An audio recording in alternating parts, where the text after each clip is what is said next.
E eu queria convidar você a abrir a palavra de Deus no Salmo 139.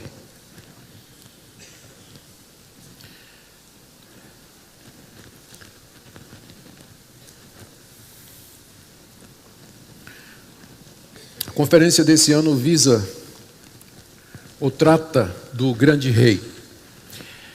Ela pretende nos dar uma visão da grandeza e da glória de Deus. E a maneira como essa conferência vai fazer isso é tratando daquilo que nós chamamos de os atributos de Deus. Os atributos de Deus são aquelas qualidades, aquelas características de Deus que nos são reveladas por Ele mesmo na Escritura Sagrada. Nós geralmente dividimos os atributos de Deus em duas categorias. Os seus atributos incomunicáveis, ou seja, aquelas qualidades que só Deus tem, e os atributos comunicáveis de Deus, que são aquelas qualidades de Deus que Ele partilhou conosco. Entre os atributos comunicáveis nós temos amor, santidade, justiça.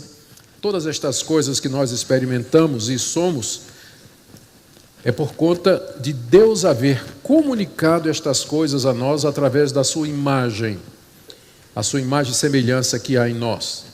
Mas tem coisas que fazem de Deus o que Ele é, único, como onipotência, onipresença, onisciência.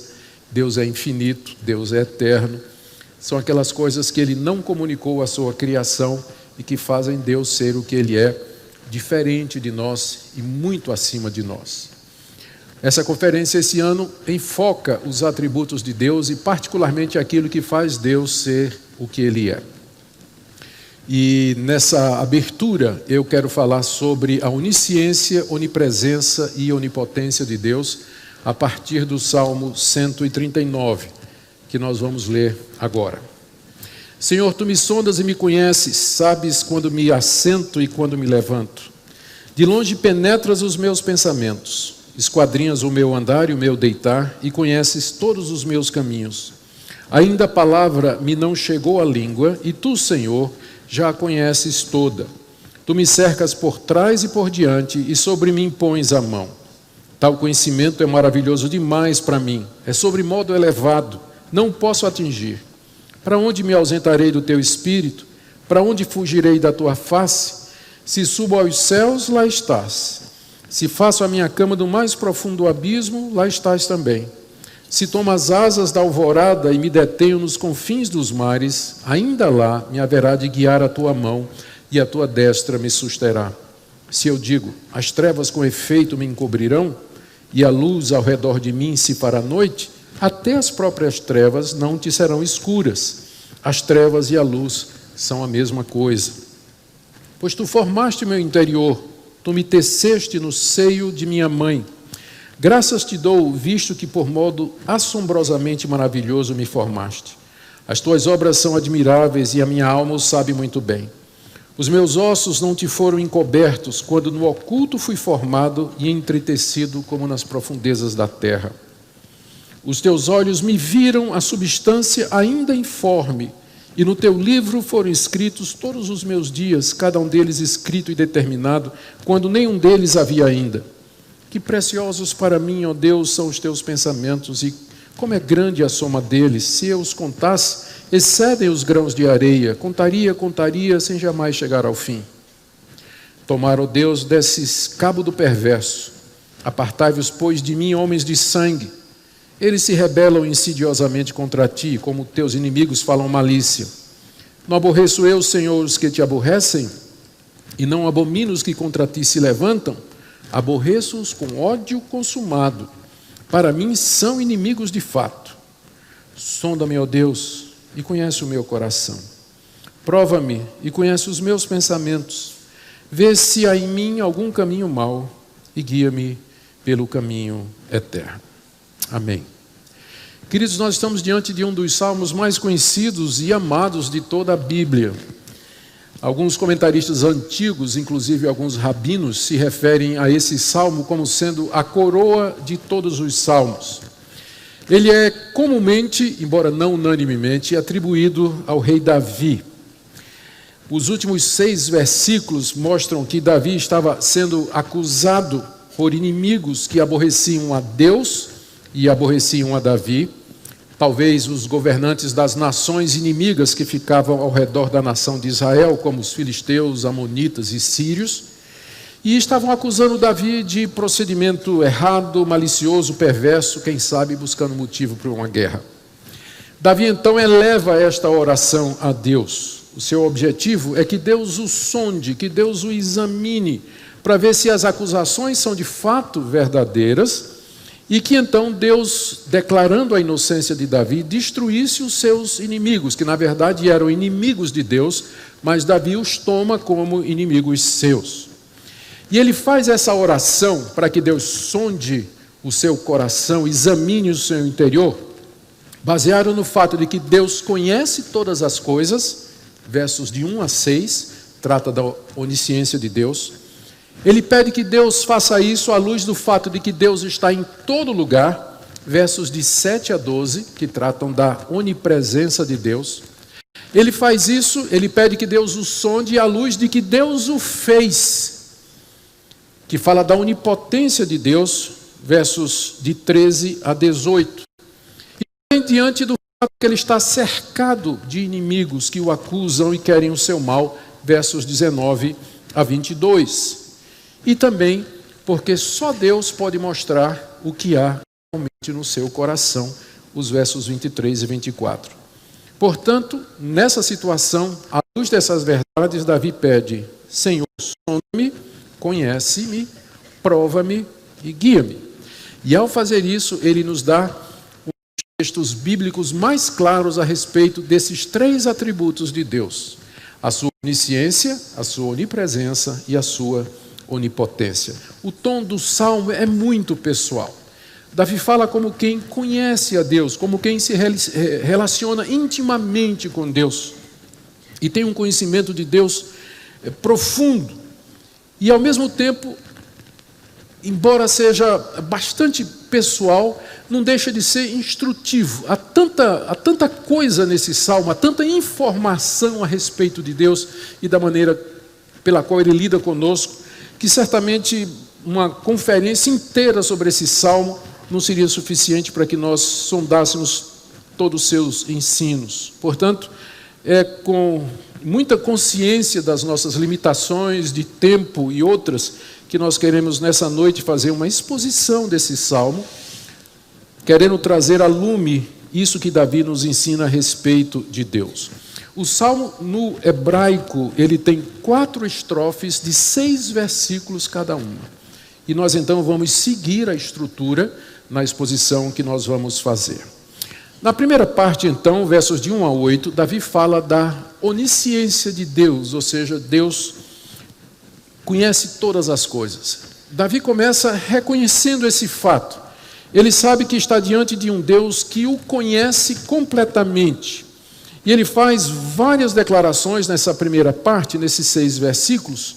Eu coletei aqui pelo menos 7 declarações que ele faz de Deus com relação à sua onisciência. Aqui é importante dizer, já preparando vocês para os demais estudos que virão sobre outros atributos de Deus, feitos por mim e pelos demais preletores, de que a Bíblia nunca trata os atributos de Deus como uma coisa isolada, mas sempre em relação ao homem. Quando a Bíblia fala que Deus é amor, faz isso em relação ao amor que Ele demonstra para com os homens. Quando a Bíblia diz que Deus é justo, fala da justiça de Deus, justificando pecadores, ao mesmo tempo em que Ele permanece reto. Quando fala da fidelidade de Deus, sempre se refere a isso no sentido de que Deus cumpre as suas promessas.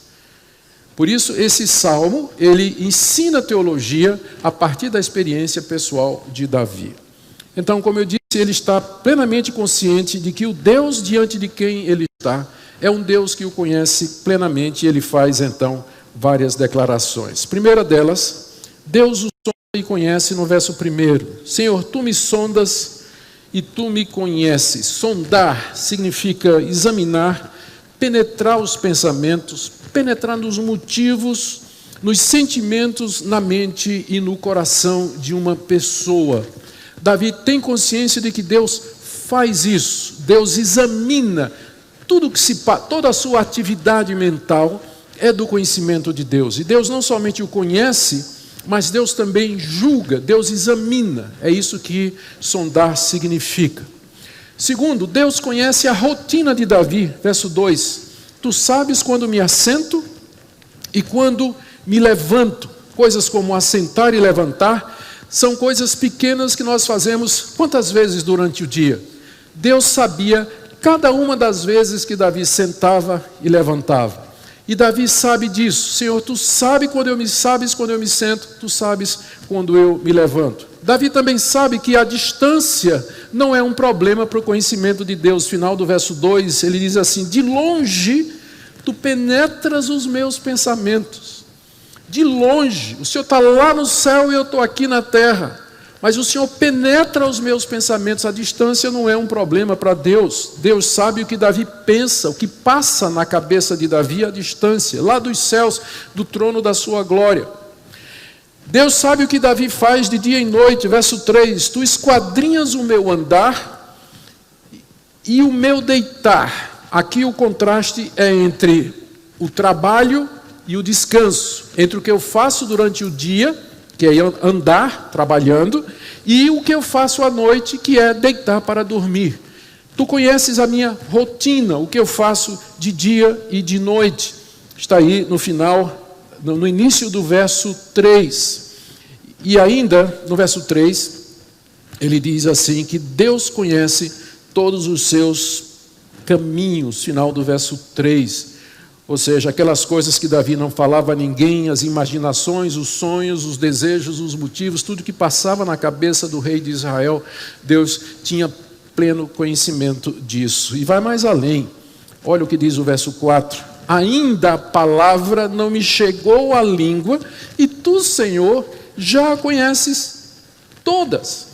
Antes de Davi falar, Deus já sabia as palavras que ele haveria de dizer. Antes de Davi articular as palavras na sua mente e depois na sua língua, Deus já tinha conhecimento disso, porque Deus conhece o futuro.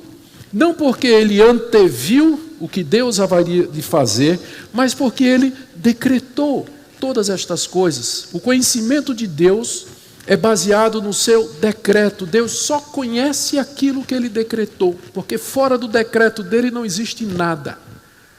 Então, não é que os decretos de Deus são baseados na sua onisciência, mas a onisciência de Deus é baseada no seu decreto.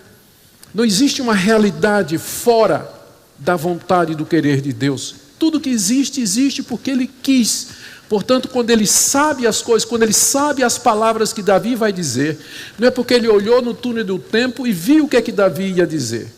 Não, mas é porque Ele, na eternidade, na sua sabedoria e no seu poder, havia decretado exatamente que essas coisas acontecessem. Como é que Davi se sente diante da onisciência de Deus? Veja aí os versos 5 e 6.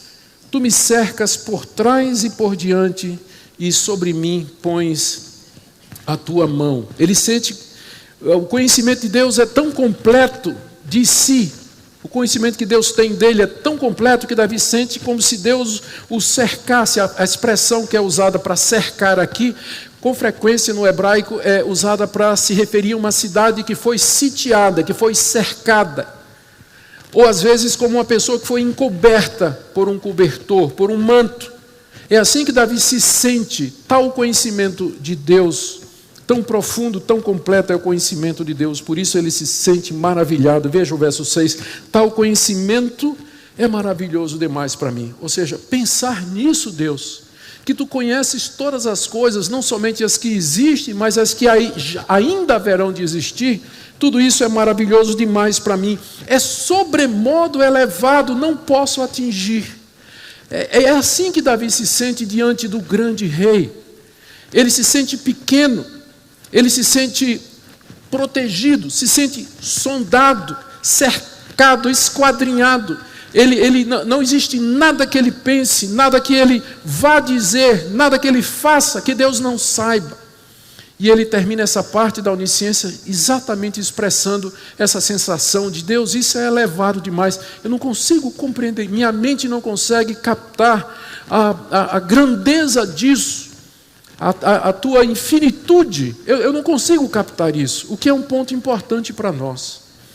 Por mais que a gente estude, por mais que a gente examine a natureza, a nossa consciência e a Escritura, que são as 3 fontes de revelação, nós nunca vamos esgotar o conhecimento de Deus. Nós nunca chegaremos a um ponto em que nós vamos dizer, eu conheço Deus plenamente. Sempre nós vamos dizer, como Davi, esse conhecimento é muito elevado para mim. É sobremodo elevado, eu não posso atingir. Essa é uma boa palavra para aqueles que pensam que sabem tudo a respeito de Deus, ou a respeito dos caminhos de Deus, e que, portanto, julgam as ações de Deus ou criticam as atitudes de Deus. Esse salmo nos ensina a humildade diante dele. Daí, Davi passa, o segundo bloco do salmo, para os 6 versículos seguintes, onde ele fala da onipresença de Deus. Deus não somente sabe todas as coisas, ou talvez pudéssemos dizer assim, Deus sabe todas as coisas porque Ele está em todo lugar. Porque Ele está em todo lugar. E ele diz isso no verso 7. Para onde me ausentarei do teu espírito? E para onde fugirei da tua face? Essas 2 perguntas retóricas de Davi têm uma resposta conhecida: lugar nenhum. Para onde é que eu vou fugir do teu espírito? Para lugar nenhum. Aonde eu me esconderei da tua face? Lugar nenhum. Você vê que espírito de Deus e a face de Deus são a mesma coisa. Aqui daria um bom sermão sobre a Trindade, mas não é o ponto aqui. Não é o ponto aqui. Mas você vê já que no Antigo Testamento, a semente dessa doutrina, que vai ficar mais clara no Novo Testamento, já está plantada. A face de Deus e o Espírito de Deus são a mesma coisa. E é através do seu Espírito que Deus está em todo lugar. Daí Davi pergunta, onde eu poderia me ausentar do teu Espírito? E aí ele responde com 3 contrastes. Presta atenção nos 3 contrastes aqui. O primeiro, o contraste entre os céus e o mais profundo abismo, no verso 8. Se eu subir nos céus, lá tu estás. E se eu fizer a minha cama no mais profundo abismo, lá estás também. Para onde é que eu vou fugir de ti? Para onde eu vou escapar da tua presença? Se eu subisse no mais alto dos céus, lá eu vou te encontrar. E se eu fizer a minha cama, se eu morrer e descer ao mundo dos mortos, Sheol, é o que está aqui no hebraico, o mundo dos mortos. Se eu descer ao mundo dos mortos, passar para outra vida, tu estás lá também. Só de passagem aqui, algumas vezes as pessoas dizem assim, o que é o inferno? E a resposta que se ouve às vezes é, o inferno é a ausência de Deus. Não é bem verdade. Deus está no inferno também. Não tem lugar nenhum onde Deus não esteja. Só que no inferno Ele está em juízo. Ele está em julgamento. Lá no alto dos céus Ele está em bênção, em glória, em majestade, em paz para o seu povo. E no inferno Ele está presente em juízo, em ira, em condenação. Se você subir no céu, Deus estará lá. Se você descer ao Sheol, Ele também vai estar lá.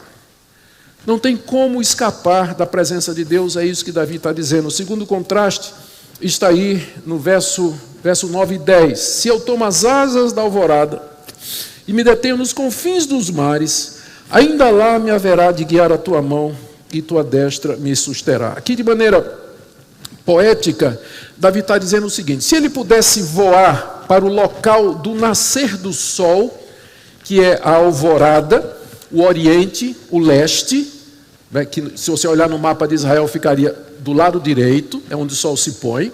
Se eu pudesse voar como um passarinho lá para o lugar onde o sol nasce, eu encontraria o Senhor lá no Oriente, da mesma forma. Ou então, ele diz aqui, onde é que eu estou? Sim. Tá, isso, e suba aos céus. Se toma as asas da alvorada, é que a luz aqui não está ajudando a ver. Se toma as asas da alvorada e me detenho nos confins dos mares, ainda lá haverá de me guiar a tua mão. Em contraste, se ele for para o lado esquerdo, para o oriente ou para o oeste, porque na geografia de Israel, o mar se punha no lado esquerdo, se punha do lado esquerdo, no mar Mediterrâneo. O que ele está dizendo é, primeiro ele disse, se eu for para o norte ou para o sul, e agora ele está dizendo, para o leste ou para o oeste, ainda assim o Senhor está lá, Oriente e Ocidente, onde eu for, lá onde nasce o sol ou para o outro lado lá onde ele se põe no mar Mediterrâneo, aonde eu for, Senhor, ele diz: ainda assim a tua mão vai me guiar e a tua destra me susterá. Terceiro contraste, verso 11: se eu digo as trevas com efeito me encobrirão, e a luz ao redor de mim se fará noite, até as próprias trevas não te serão ocultas. O que Davi está dizendo é que se ele quisesse se esconder na escuridão, no verso 11, ou se o dia virasse noite, ainda assim Deus o encontraria lá no meio da escuridão. Por quê? Porque para Deus trevas e luz são a mesma coisa. Trevas e luz são a mesma coisa. Final do verso 12, mesma coisa para ti, ó Deus. Não vai fazer a menor diferença se eu estiver no meio da escuridão, se eu estiver em pleno dia, ainda assim o Senhor vai estar lá de qualquer maneira. Esses três contrastes, em cima e embaixo, à direita, à esquerda, luz e trevas, são maneiras de Davi responder à pergunta que ele fez: para onde eu vou fugir da presença de Deus? E a resposta é: não existe local nenhum no universo, nem no inferno, onde você vai fugir da presença de Deus. Quer você reconheça essa presença ou não. Mas Ele está em todo lugar. Isso é o que nós chamaríamos da imanência de Deus, não é? Em teologia sistemática. É a presença de Deus em toda a sua criação. Ele permeia, está presente, sem que se identifique com essa criação. A reação de Davi, diante da onipresença de Deus, é que realmente ele não pode escapar de Deus e não pode se esconder dele. Ele vive coram Deo, é uma expressão em latim, em teologia, que significa na presença de Deus. Nós vivemos coram Deo, na presença de Deus, quer nós reconheçamos ou não, quer nos lembremos disso ou não.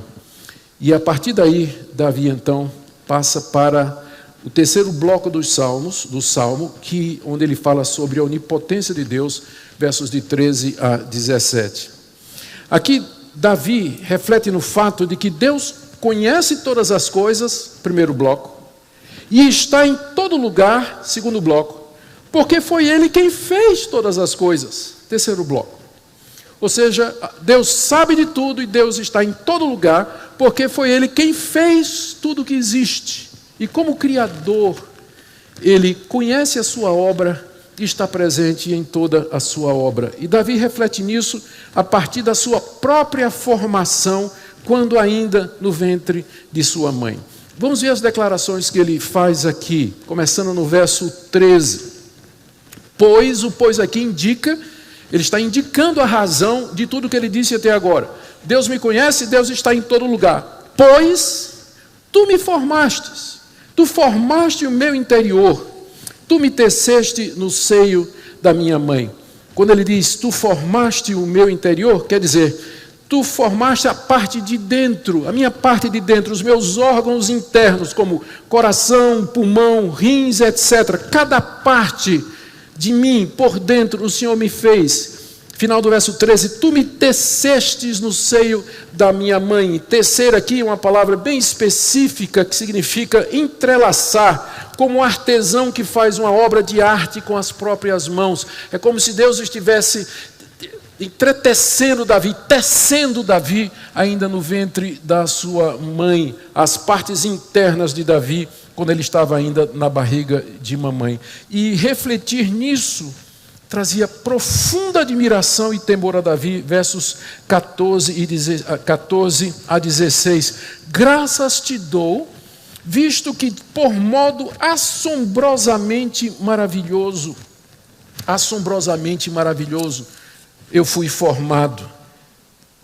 Tu me formastes. E, de fato, mesmo sem o conhecimento que hoje nos é disponível, e nós ficamos mais maravilhados ainda com a geração da vida e o desenvolvimento do embrião no ventre da sua mamãe, hoje que nós temos conhecimento do código genético, das informações codificadas no DNA, nós ficamos mais maravilhados ainda, mas já naquela época, mesmo sem ter esse conhecimento completo, Davi já ficava maravilhado ao pensar na vida, na concepção dela, no crescimento dela, na maneira como ela se desenvolvia. E ele diz, no verso 14, tu me formaste de um modo assombroso.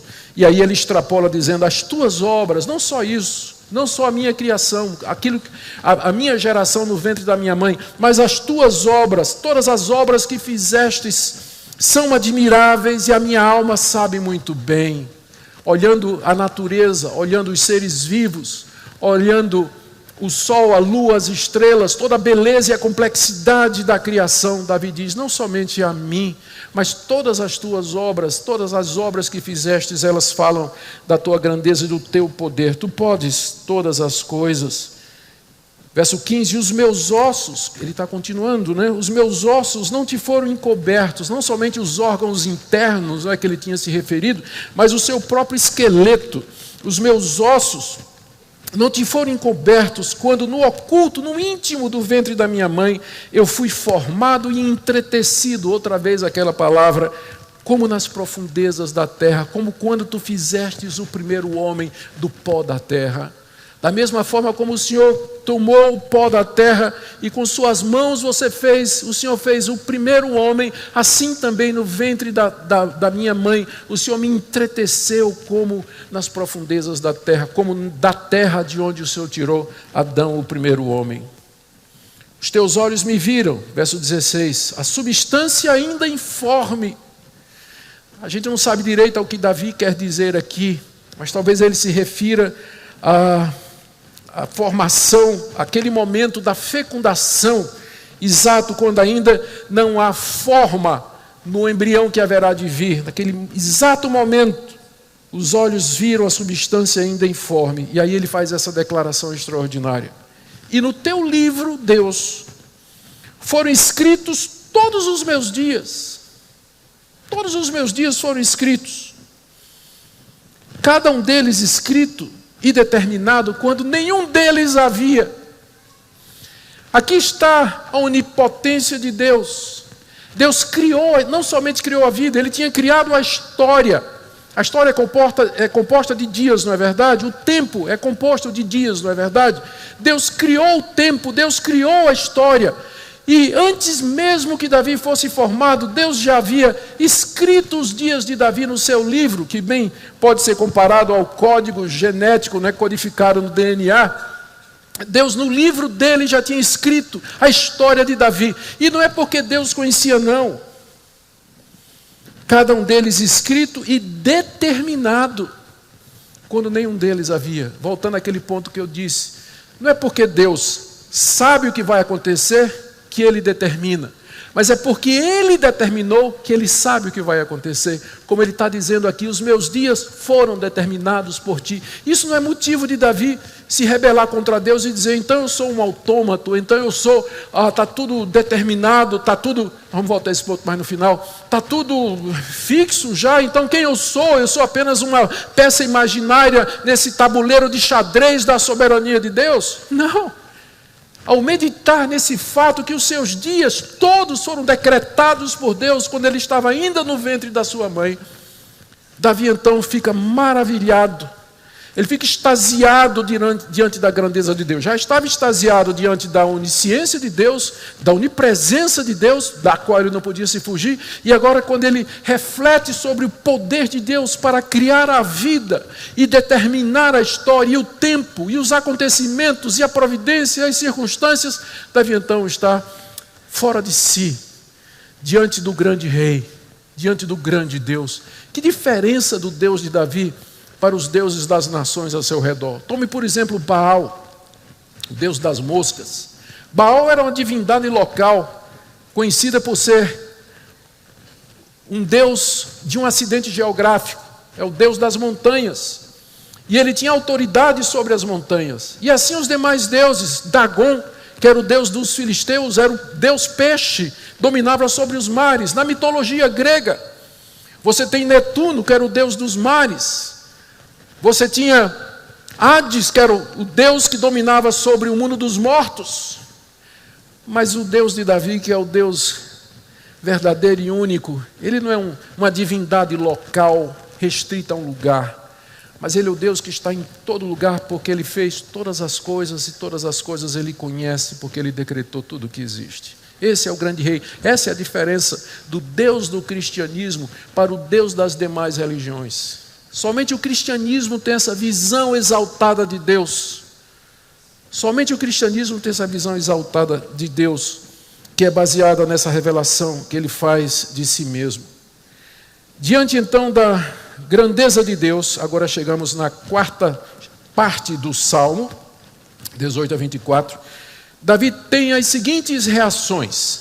Eu numerei 3 reações aqui. Primeiro, ele se sente diante desse Deus onisciente, onipresente, onipotente, e ele diz que os pensamentos de Deus são muito preciosos para ele. Verso 17: que preciosos para mim, ó Deus, são os teus pensamentos, e como é grande a soma deles. Quando ele diz, quão preciosos para mim, ó Deus, são os teus pensamentos, ele na verdade quer dizer, quão preciosos para mim, ó Deus, são estas coisas que o Senhor revelou a seu respeito.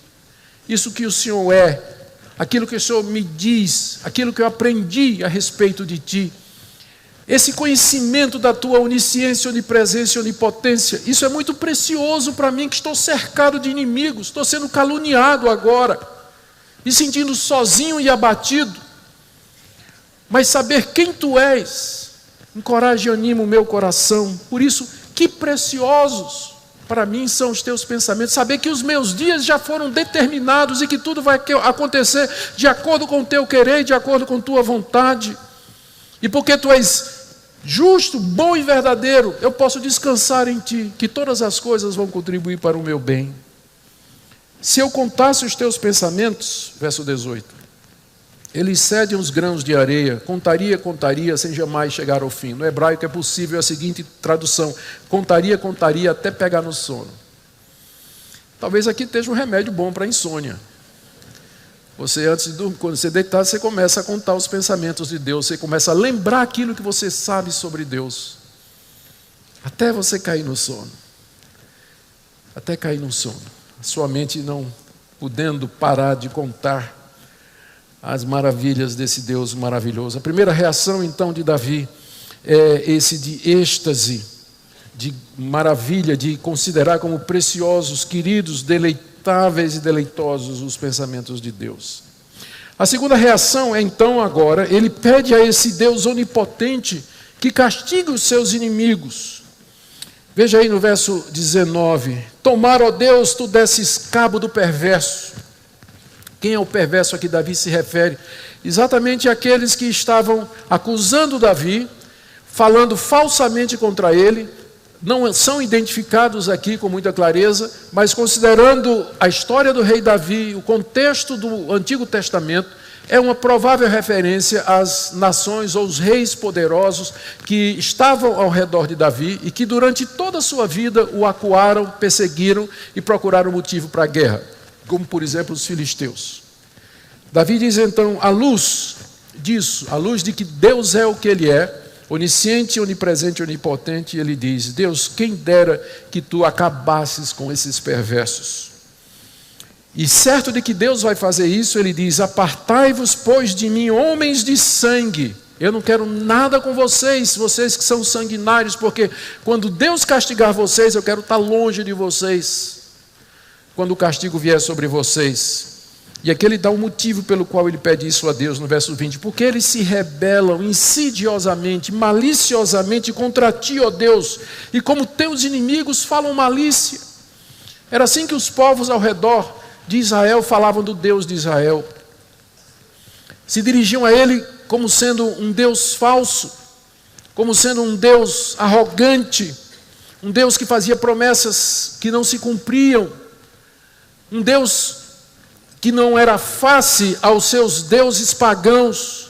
Eles blasfemavam de Deus, insultavam a Deus, e Davi considerava aquilo um insulto pessoal. Você nota que essa oração aqui, ela não é movida por um desejo de vingança, ela não é movida por um desejo de, eu quero que a justiça seja feita porque eu fui ofendido, e eu quero que Deus castigue esses ímpios que me ofenderam, que me machucaram. Davi não está preocupado com ele.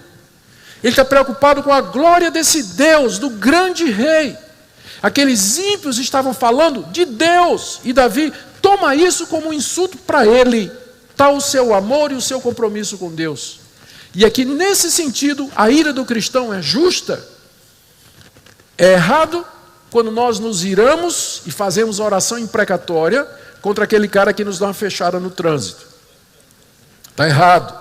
Aquele que nos rouba, que faz um esquema e nos tira dinheiro, ou qualquer outro tipo de ofensa.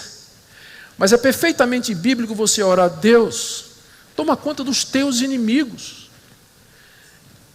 Dá cabo, livra-te, Senhor, desses ímpios que blasfemam o teu nome, que desonram o teu nome. E é claro, olha o que ele diz em seguida: não aborreço eu, Senhor, os que te aborrecem, e não abomino os que contra ti se levantam, provando esse ponto. Não é um problema pessoal de Davi. Ele está zelando pela glória do grande rei. Eu aborreço essas pessoas, verso 22, com ódio consumado, para mim são inimigos de fato.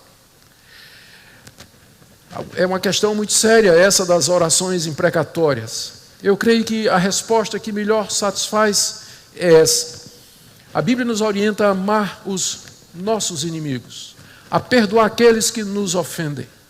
Mas não há nada na Bíblia que me diga que eu deva tratar um falso profeta, orar por um falso profeta, para que ele prospere, para que ele continue.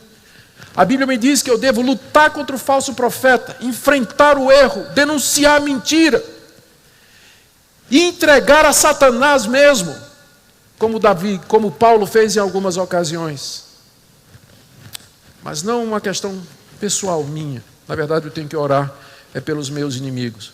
Então, vocês estão entendendo o raciocínio de Davi? Diante da grandeza desse Deus, da sua majestade, da sua glória, Davi pede que Deus, no tempo dele, ao modo dele, ele dê cabo, ele castigue esses homens minúsculos, insignificantes, odiosos, incrédulos, que não reconhecem o grande Deus e que fazem deuses para si mesmos e querem viver como se Deus não existisse.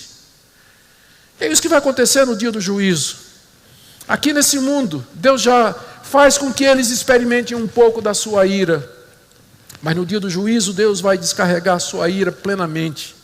E Ele vai estar lá para administrá-la. Ele estará também lá no inferno, administrando a sua justiça e o seu castigo contra esses que se recusaram a se curvar diante do grande rei.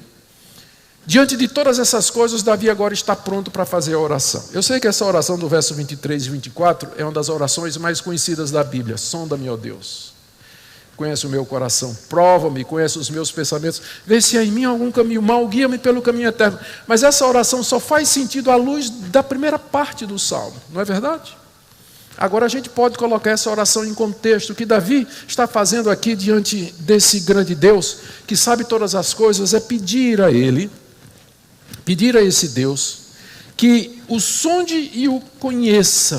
Foi assim que ele começou o Salmo, né? No verso 1 ele diz: Tu me sondas. Deus é onisciente, onipresente e onipotente. Davi sabe que ele não conhece tudo.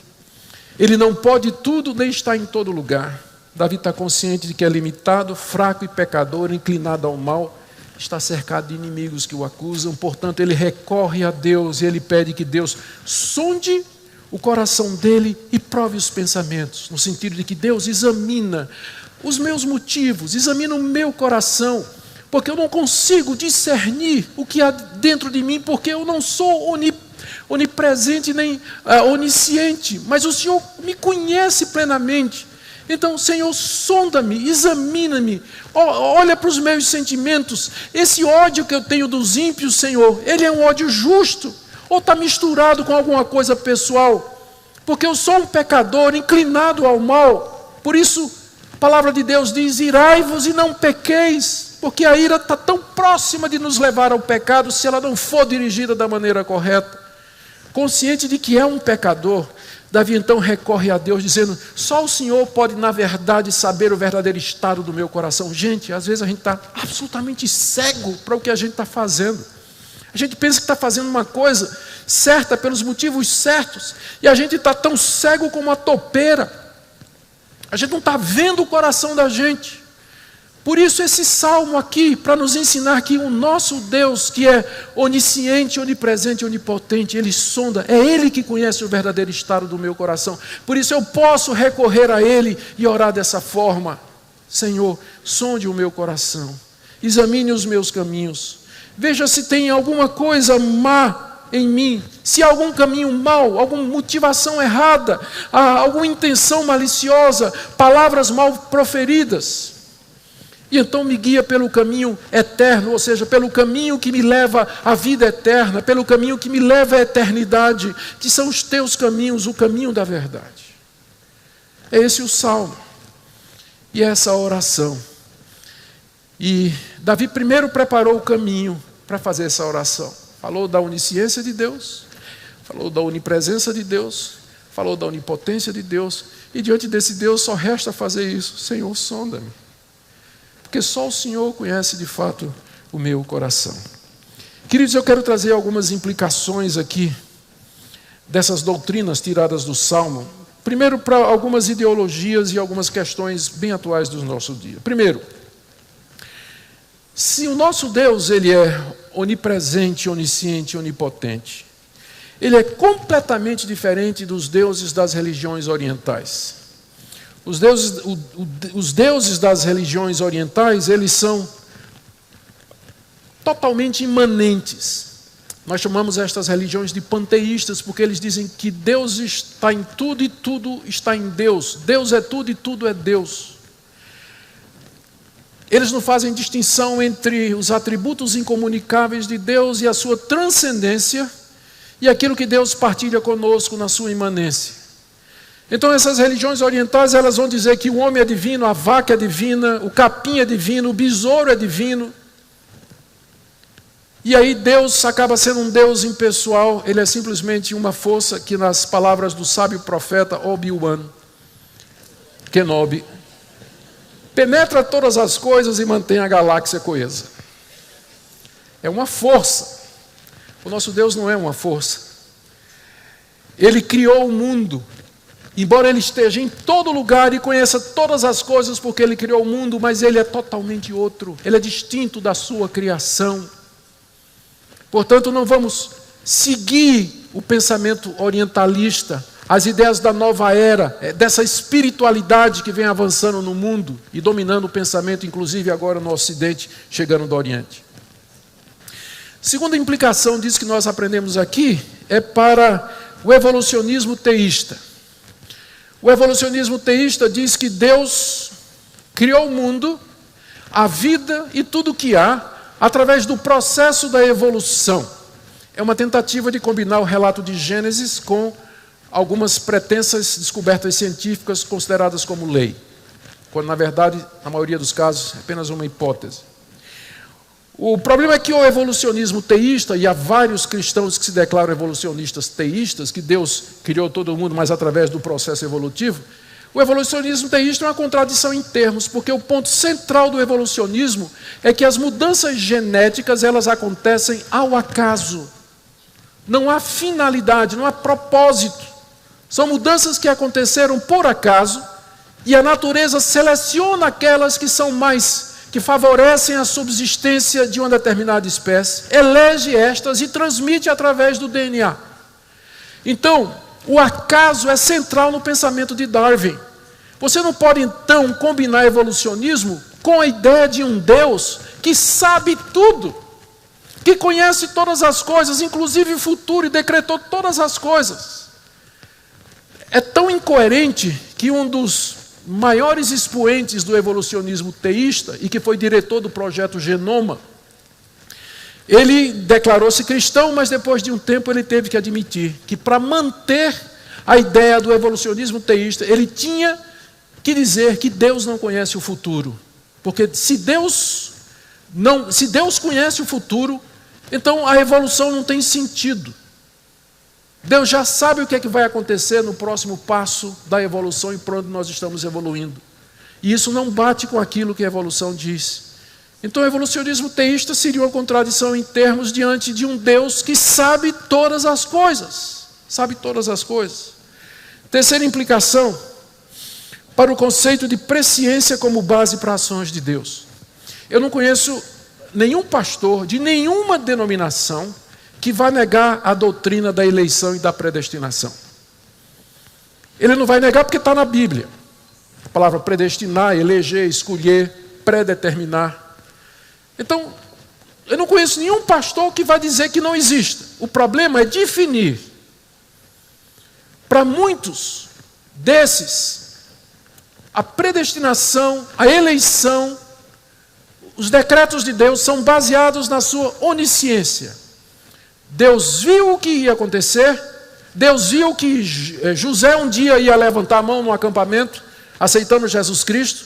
Então Deus predestinou José para a vida eterna, com base na decisão de José, que Deus anteviu na sua onisciência. Esse salmo diz exatamente o contrário. Esse salmo fala de um Deus que cria a história, que cria os dias e decreta os dias de Davi, determina os dias de Davi, quando ainda nem existiam. Como eu disse, o decreto de Deus e a sua determinação não é baseada na sua onisciência, mas a sua onisciência é baseada na sua vontade, no seu decreto e no seu querer. Uma última implicação aqui é sobre a crítica e polêmica relação entre a soberania de Deus e a responsabilidade humana. Vocês perceberam que as duas coisas estão aqui. Ao mesmo tempo que Davi atribui a Deus a formação dos seus dias, quando nenhum deles havia ainda, um Deus que sabe as palavras que ele vai dizer antes que ele as forme, é o mesmo Davi que diz: esses ímpios são responsáveis pelos seus atos, pela sua incredulidade, por crimes de sangue, pela sua rebelião, castiga-os, ó Deus. Percebem no mesmo salmo, Deus é totalmente soberano, mas o homem continua responsável. Não tem dificuldade na cabeça de Davi para conciliar as duas coisas. Ele exalta o grande rei como soberano Senhor e ao mesmo tempo diz: estes homens são responsáveis pelos seus atos. Davi não atribui a Deus os atos malignos daqueles homens, mas diz: eles têm que ser castigados por conta daquilo que fizeram. Então, pensando agora em nós, eu tenho 4 minutos. Deus é onisciente, Ele sabe todas as coisas, Ele me conhece. E daí? Querido, isso significa que você pode se comunicar com Ele em silêncio. Isso resolve aquele dilema que você tinha. Se eu orar no meu coração, Deus me ouve? Tem gente que só sabe orar em voz alta, porque tem medo que se orar no coração, Deus não vai ouvir. Espero que hoje à noite resolveu o problema. Não é? Deus sabe o que você está pensando. Antes a palavra nem chegou na sua boca, Deus já sabe. Então isso é bom, que você pode orar silenciosamente em qualquer lugar. Em qualquer lugar. Deus conhece o seu coração. Significa que você não precisa nem saber orar direito, porque Deus conhece o seu coração. Deus sabe o que é que você vai, o que passa na sua cabeça, aquilo que você deseja. O que Paulo vai dizer mais adiante, que o Espírito Santo intercede por nós com palavras, com desejos, com sonhos inexprimíveis. Significa que você pode pedir que Deus lhe sonde, lhe examine e lhe corrija o tempo todo. Significa que você está vivendo diante de Deus. Lembre disso na hora de você pecar. E aqui nós vamos para o segundo ponto. Deus é onipresente, está em todo lugar, e daí? Lembre disso quando você pensar em pecar em secreto. Deus está com você lá no seu quarto ou no banheiro, com o seu celular, com o seu laptop. Deus está em todo lugar que você vai. Não tem lugar onde você possa se esconder dele. Lembre disso, mas também lembre disso quando você se sentir sozinho, quando você se sentir desamparado, sem ninguém. O Senhor está ali com você, não tem lugar nenhum em que Ele não esteja. E Deus é onipotente, Ele pode todas as coisas. E daí? Daí significa que um dia Ele vai punir os injustos e satisfazer essa sua sede de justiça, essa sua indignação que você sente pela prosperidade do mal no mundo. Significa que você pode confiar em todas as promessas dEle, porque Ele é poderoso para cumpri-las. E significa que Ele é poderoso para perdoar você em Jesus Cristo. Significa que você tem à direita de Deus um intercessor, Jesus Cristo, o homem, que é onisciente, onipresente e onipotente. E que você pode recorrer ao Senhor Jesus, a um só Deus e um só mediador entre Deus e os homens, Jesus Cristo, o homem, que também é Deus onipresente, onisciente e onipotente. Ele conhece você, Ele está com você, e Ele pode cumprir tudo que Ele prometeu. Que Deus nos dê um coração cheio de êxtase, de deleite, de maravilha nesse grande Deus. Ver a Deus como a Bíblia o revela vai mudar a sua vida. O problema é que as pessoas maximizam os problemas, as dificuldades, os males desse mundo, e tem um Deusinho desse tamanho. Mas se você vir o grande Deus, o grande Rei que a Bíblia revela, a vida vai ter outra perspectiva e mudanças maravilhosas vão acontecer na sua vida.